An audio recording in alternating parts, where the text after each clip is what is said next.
ଦେଖନ୍ତୁ ସାଙ୍ଗମାନେ, ଆଜି ଆମେ ବାହାରିଲୁ ପବିତ୍ର ନଗର। ଆଜି ହେଉଛି 10 ତାରିଖ। ଆଜି ଆମର କଲେଜରେ ଆଡ଼ମିସନ୍ ଥିଲା, ତ ସେଥିପାଇଁ ଆମେ ଏଇ ଡଙ୍ଗା ପଟେ ବା ଏଇ ନଦୀ ପଟେ ଆମେ ଯିବୁ। ଏଇଟା ହେଉଛି ବ୍ରାହ୍ମଣୀ ନଦୀ। ଆପଣମାନେ ଦେଖିପାରୁଥିବେ ଏଇଠି ବ୍ରିଜ୍ କାମ ମଧ୍ୟ ହେଉଛି। ଆମେ ତାଳପଦା ଘାଟରୁ ଆମେ ସିଲିଂ ଘାଟକୁ ବର୍ତ୍ତମାନ ଡଙ୍ଗାରେ ଯିବୁ ଏବଂ ତାପରେ ଆମେ ଚାଲି ଚାଲି ପବିତ୍ରନଗର କଲେଜ ପର୍ଯ୍ୟନ୍ତ ଯିବୁ। ତାପରେ ଆଡ଼ମିସନ୍ ସାରିକି ଘରକୁ ଆସିବୁ। ତ ଏଇଠି ଦେଖିପାରୁଥିବେ ଆମେ ବର୍ତ୍ତମାନ ତାଳପଦା ଘାଟରେ ଡଙ୍ଗା ଘାଟରେ ଅଛୁ। ଏଇଠି ଦେଖିପାରୁଥିବେ ଗୋଟିଏ ଡଙ୍ଗା ଏଇଠି ଅଛି। ଏଇ ଡଙ୍ଗାଟି କିନ୍ତୁ ଚାଲୁନାହିଁ, କିନ୍ତୁ ଏଇଟା ନଦୀ କୂଳରେ ଅଛି। ଆମର ଡଙ୍ଗା ଦେଖନ୍ତୁ ସେଇପଟେ, ଆପଣମାନେ ରାଇଟ୍ ପଟେ ଦେଖିପାରୁଥିବେ ଡଙ୍ଗାଟି ଆମର ଅଛି। ତ ତଳ ଆଡ଼କୁ ଅଛି। ଏଇ ଡଙ୍ଗାରେ ଆମେ ଯିବୁ। ଏଇ ଡଙ୍ଗାରେ ମେସିନ୍ ଲାଗିଛି, ତ ଏଇ ଡଙ୍ଗାରେ ଆମେ ଯିବୁ।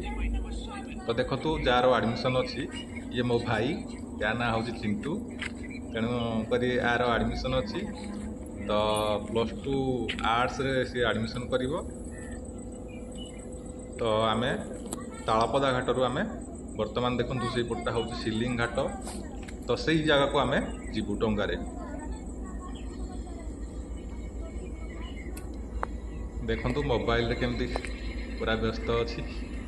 ଆଜି ପ୍ରଥମ ଥର କଲେଜକୁ ଯାଉଛୁ। ଆମର ଦର୍ଶକମାନଙ୍କୁ ଟିକେ ଜଣେଇଦେ କେମିତି କ'ଣ ଫିଲ୍ ହେଉଛି। ଆଜି ଯାଉଛୁ ଆମେ କଲେଜରେ ଆଡ଼ମିସନ୍ କରି। ଏଠି ଡଙ୍ଗା ପଡ଼ିନି, ଡଙ୍ଗା ବାଲା ଯାଇଛି ଖାଇବା ଖାଇ। ଆଉ ଆମର ଆଡ଼ମିସନ୍ ଟାଇମ୍ ହେବ 1ରେ, 12ଟା ଅଲରେଡ଼ି ବାଜି ସାରିଲାଣି।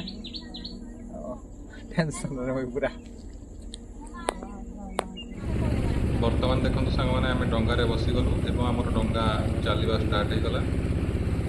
ଡଙ୍ଗାର ଫୁଲ୍ ଚିତ୍ରଟି ଆପଣମାନଙ୍କୁ ମୁଁ ଦେଖାଇ ପାରୁନାହିଁ, ଟିକେ ଅସୁବିଧା ଅଛି। ତେଣୁକରି ଆପଣମାନେ ଦେଖନ୍ତୁ, ଆମେ ଡଙ୍ଗାରେ ବର୍ତ୍ତମାନ ବସିଗଲୁ।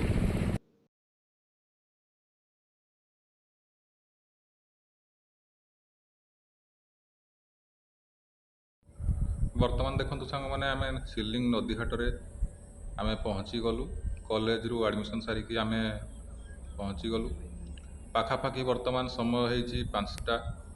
ଆମର ଲେଟ୍ ହେବାର କାରଣ ହେଉଛି ସକାଳେ ବର୍ଷା ହେଇଗଲା, ତ ଟିକେ ଝିପଝିପି ବର୍ଷା ହେଇଗଲା।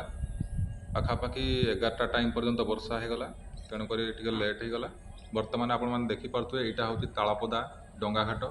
ଏଇଠି ଦେଖିପାରୁଥିବେ ଗୋଟିଏ ହୋଲି ଡଙ୍ଗା ଯାଉଛି, ବୋଧେ ମାଛ ଧରିବା ପାଇଁ ଡଙ୍ଗାଟି ବ୍ୟବହାର ହେଉଛି। ତ ଏଇଠି ଆପଣମାନେ ଦେଖିପାରୁଥିବେ ଏଇପଟଟା ହେଉଛି ଆମର ତାଳପଦାରୁ ସିଲିଂ ନଦୀଘାଟ ପର୍ଯ୍ୟନ୍ତ ଏପଟଟା ଗୋଟେ ବ୍ରିଜ୍ ହେଉଛି। ତ ବ୍ରିଜ୍ କାମ ଚାଲୁଛି, ଆପଣମାନେ ଦେଖିପାରୁଥିବେ।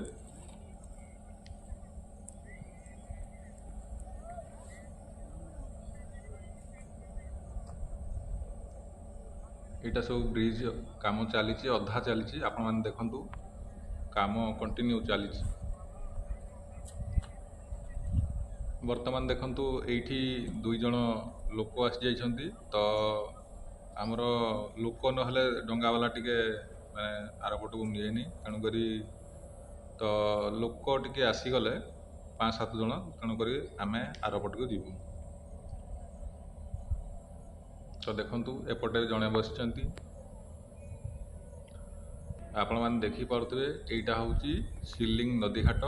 ତ ଏଇଠି ଦେଖନ୍ତୁ, ଏଇଠି ଗୋଟେ ଘରଟିଏ ଅଛି। ଏଇ ଘରେ ଆମେ ପ୍ରାୟ ଟାଇମ୍ ଆମେ କଲେଜ ଗଲାବେଳେ ବସା ଉଠା କରୁ ଏବଂ ତାପରେ କଲେଜ ଯାଉ।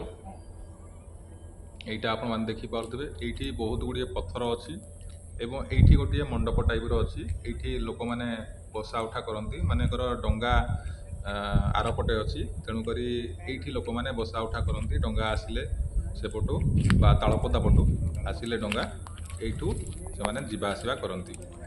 ତ ଦେଖନ୍ତୁ, ଚିଣ୍ଟୁ ଏଇଠି ବସିକି ମୋବାଇଲ ଧରିକି ଶୁଣୁଛି। ତ ଚାଲନ୍ତୁ ତାକୁ ପଚାରିବା, ଆଜି କଲେଜ ନୂଆ କରି ଯାଇଛି, ତାର ଏକ୍ସପିରିଏନ୍ସ କେମିତି କ'ଣ। ଆଜି କଲେଜରେ ଆଡ଼ମିସନ୍ ହେଇଗଲା, କେତେ ଖୁସି? ବହୁତ ଖୁସି। ଆସିଲେ କାଲି ଡେଟ୍ ଥିଲା ମୋର, କାଲି ହେଇପାରିଲାନି। ତ ଆଜି ପୁରା ସକାଳୁ ବହୁତ ଟେନସନ୍ ଥିଲି ହେଇପାରିବ କି ନାହିଁ ବୋଲି, କିନ୍ତୁ ଆଜି ଯେହେତୁ ହେଇଯାଇଛି ମୋତେ ବହୁତ ଖୁସି ଲାଗୁଛି। ଆଉ ଏଇନ ତ ସାଙ୍ଗେ ସରିଛି, ଆଉ ଆମେ ଆସିଛୁ ଡଙ୍ଗା ଘାଟକୁ। ଡଙ୍ଗା ବାଲା ଏବେ ଆସୁଛି ଆର ପଟୁ ବୁଝିବ। ବର୍ତ୍ତମାନ ଆମେ ସିଲିଂ ଘାଟରୁ କୋଉ ପଟିକି ଯିବା? ଆମେ ତାଳପଦା ଘାଟକୁ ଯିବା ନାଇଁ? ଆଉ ଗୋଟେ ବ୍ରିଜ କାମ ଚାଲୁଛି। ଏଇପଟେ ଆମର ବ୍ରିଜ କାମ ଚାଲିଛି।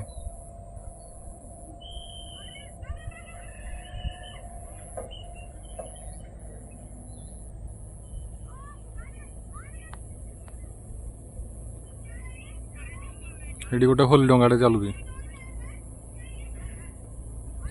ମାଛ ବୋଧେ ମାରୁଛି ଆଉ। ମାଛ ଧରି ଆଇଛି ଆଉ ଗୋଟେ ଲୋକ ହେଇଛି ଆଇଲେ ନା, ଏଠି ବି ଲୋକ ହେଇସାଇଲେ ନା। ଡଙ୍ଗା ଏଇନା ଆଇବ ବୋଧେ।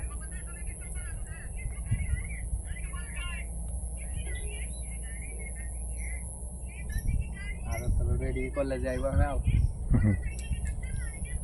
ଏପଟେ ଡଙ୍ଗା ବାଟେ କଲେଜ ଆଇବୁ, କଲେଜ ଯାଇକିନା ପୁଣି ଏଇଠି ବଇବୁ।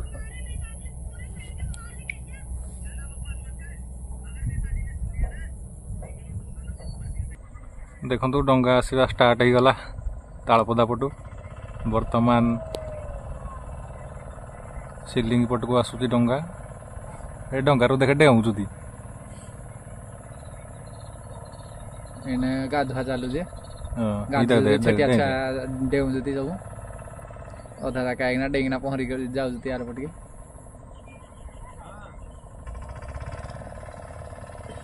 ଡଙ୍ଗାଟା ତ ଆଇବା ପାଇଁ ବେଶୀ ଟାଇମ୍ ଲାଗିବନି, ମୋଟର ଲାଗିଛି।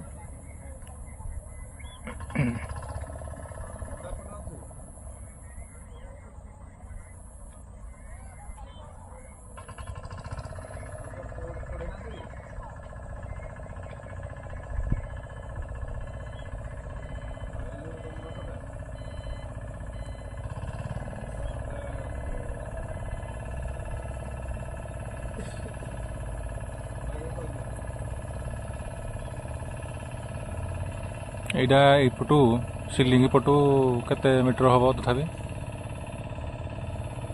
ତଥାପି 300 ମିଟର କି 400 ମିଟର ହେଇଯିବ। 500 ମିଟର ହେଇଯିବ। 500 ମିଟର? 500 metre plus. ଦେଖନ୍ତୁ ଆମର ଡଙ୍ଗା ଆସିଲା।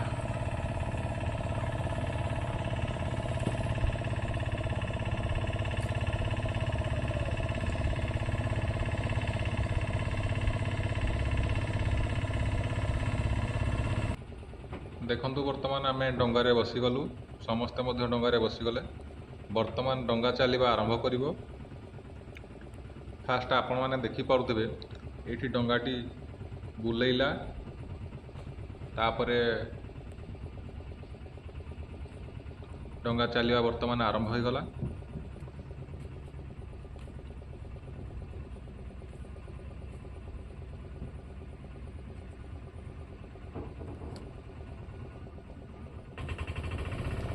ତ ଦେଖନ୍ତୁ ବ୍ରାହ୍ମଣୀ ନଦୀରେ ଆମର କେମିତି ଡଙ୍ଗା ଚାଲୁଛି। ଆପଣମାନେ ତ କେବେ ଦେଖିନଥିବେ, ଆପଣମାନେ ଭଲ ଭାବରେ ଟିକେ ଦେଖନ୍ତୁ କେମିତି ଆମେ ଡଙ୍ଗାରେ ଯାଉଛୁ।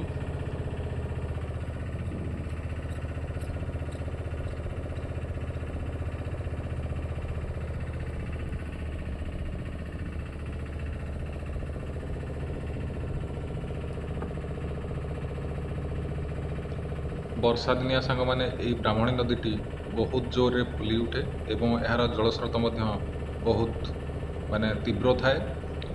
ବିପଦ ସଂକୁଳ ଅବସ୍ଥାରେ ଆମେ କଲେଜ ଯିବା ଆସିବା କରୁ।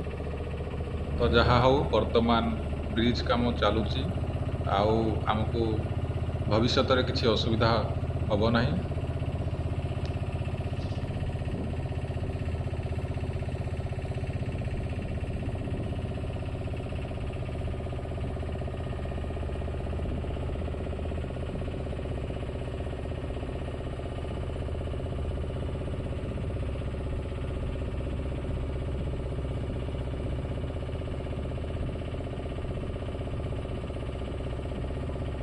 ବର୍ତ୍ତମାନ ଦେଖନ୍ତୁ ସାଙ୍ଗମାନେ, ଆମେ ତାଳପଦା ନଦୀ ଘାଟ ପାଖାପାଖି ଆସିଗଲୁଣି। ଏଇଠି ଦେଖିପାରୁଥିବେ ବହୁତ ଲୋକ ଗାଧୁଆ ପାଧୁଆ କରୁଛନ୍ତି। ଆମେ ବର୍ତ୍ତମାନ ଏଇ ଯେଉଁ ରାସ୍ତା ଦେଖାଯାଉଛି, ଆମେ ଏଇ ରାସ୍ତା ପଟେ ଆମେ ଦେଇକି ଉପରକୁ ଯିବୁ। ତ ଉପରକୁ ଗଲେ ସେଠି ଆମର ତାଳପଦା ଗାଁ, ତ ସେଇଠୁ ଆମେ ଆମର ଘରକୁ ଯିବୁ। ତ ଦେଖନ୍ତୁ ଆମେ ବର୍ତ୍ତମାନ ନଦୀ କୂଳରେ ପହଞ୍ଚିଗଲୁ। ଆମର ଡଙ୍ଗା ନଦୀ କୂଳରେ ପହଞ୍ଚିଗଲା।